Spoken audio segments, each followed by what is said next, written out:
sentirlo questo orgoglio, dovete sentirlo tutti questo orgoglio, tutti voi uomini e donne che siete impegnati nelle operazioni di soccorso, di salvataggio in mare.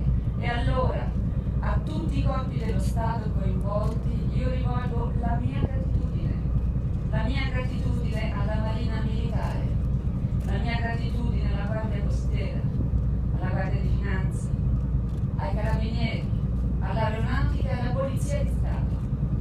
E vi dico, siate orgogliosi del vostro operato.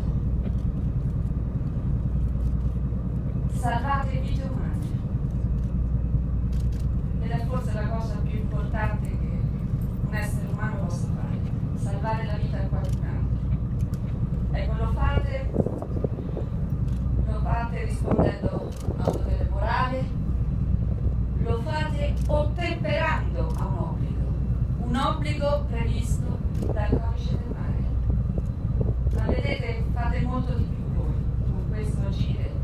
Voi rendete possibile, consentite che persone che fuggono da guerre, da persecuzioni, da violenze inaudite possano esercitare a loro volta i diritti di cui sono titolari.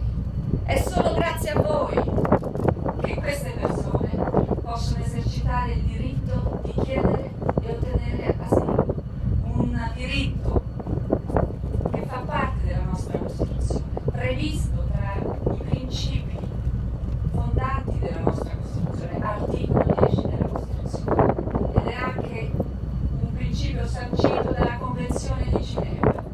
Ecco, questo vi volevo dire prima di tutto. Voi state contribuendo con il vostro operato al rispetto dei principi fondanti